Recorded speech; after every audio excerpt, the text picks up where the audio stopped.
আসসালামু আলাইকুম everyone, welcome back to my channel. আজকে ইলিশ খিচুড়ির রেসিপিটা আপনাদের সাথে শেয়ার করছি। তাহলে সম্পূর্ণ ভিডিওটি দেখে নেওয়া যাক। ইলিশ খিচুড়ি বানানোর জন্য প্রথমে আমি 3 পিস ইলিশ মাছ নিয়েছি। মাছটাকে ধুয়ে পরিষ্কার করে এখন মাছের মধ্যে স্বাদ অনুযায়ী সামান্য একটু লবণ, শুকনো মরিচের গুঁড়া আর হলুদের গুঁড়া দিয়ে দিলাম। এখন হাতের সাহায্যে হলুদের গুঁড়া, মরিচের গুঁড়া আর লবণটাকে মাছের গায়ে খুব ভালোভাবে মেখে নিচ্ছি। তারপর একটা বাটি নিয়ে নিলাম। বাটির মধ্যে মেজারমেন্ট কাপের 1 কাপ নিয়ে নিলাম চাল, সেই সাথে 1/4 কাপ ভাজা মুগের ডাল আর 1/4 কাপ মসুরের ডাল। এখন চাল আর ডালটাকে খুব ভালোভাবে একসাথে মিশিয়ে নিব। তারপর চাল ডালটা খুব ভালোভাবে ধুয়ে পরিষ্কার করে পানিটা ঝরানোর জন্য একটা ছাঁকনির মধ্যে নিয়ে নিলাম। এবার রান্নাটা করার জন্য চুলায় একটা কড়াই বসিয়ে দিলাম।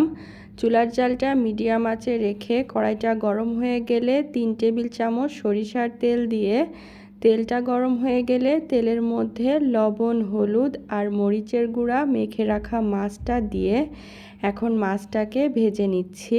মাছের এক পিঠ 3 থেকে 4 মিনিট সময় নিয়ে ভেজে নেওয়ার পর মাছটা উল্টে দিলাম। এখন মাছের আর এক পিঠ ভেজে 2 পাশটা কালার হয়ে আসলে এখন তেলটা ঝরিয়ে ইলিশ মাছগুলোকে একটা প্লেটে উঠিয়ে রাখছি। তারপর কড়াইয়ের মধ্যে 3 টেবিল চামচ সয়াবিন তেল দিয়ে দিলাম। এখন পেঁয়াজ কুচি দিয়ে পেঁয়াজটাকে নেড়েচেড়ে হালকা একটু ভেজে নিব। তারপর পেঁয়াজের মধ্যে এলাচ, দারুচিনি, তেজপাতা আর আধা চা চামচ গোটা জিরা দিয়ে আর কিছুক্ষণ ভেজে নিব। তারপর দিয়ে দিব 1 টেবিল চামচ আদা রসুন বাটা। আদা রসুন বাটাটা দিয়ে পেঁয়াজের সাথে মিশিয়ে এর মধ্যে সামান্য একটু পানি দিয়ে দিচ্ছি।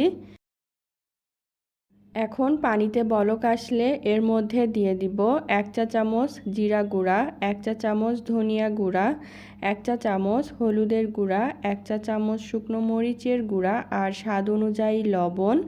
তারপর গুঁড়া মশলাটাকে নেড়েচেড়ে খুব ভালোভাবে কষিয়ে নিতে হবে। এবার এর মধ্যে ধুয়ে নেওয়া চাল ডালটা দিয়ে মশলার সাথে একটানা নেড়েচেড়ে চাল ডালটাকে ভেজে নিচ্ছি প্রায় 5 থেকে 6 মিনিট। এরপর এর মধ্যে দিয়ে দিব পরিমাণ মতো পানি।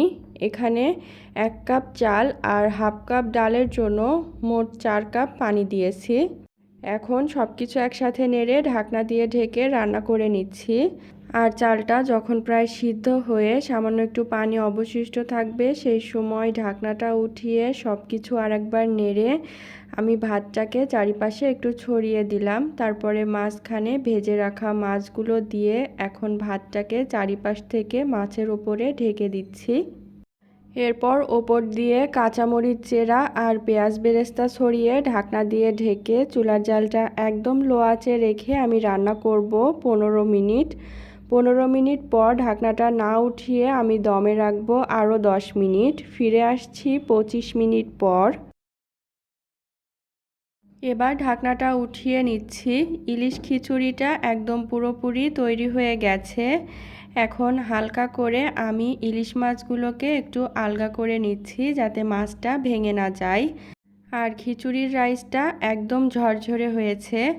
এখন ইলিশ খিচুড়িটা আমি একটা সার্ভিং প্লেটে সার্ভ করে নিচ্ছি। আর সাজানোর জন্য খিচুড়ির চারিপাশে রিং করে কেটে নেওয়া পেঁয়াজ আর স্লাইস করে কেটে নেওয়া লেবু দিয়ে দিলাম। তৈরি হয়ে গেল খুবই মজাদার স্বাদের ইলিশ খিচুড়ি। আজ এ পর্যন্তই। আশা করি আজকের ভিডিওটি আপনাদের কাছে ভালো লেগেছে। ভিডিওটি ভালো লাগলে চ্যানেলটাকে সাবস্ক্রাইব এবং পেজটাকে ফলো করে দিবেন। আর ভিডিওতে একটা লাইক দিয়ে দিবেন। আল্লাহ হাফেজ।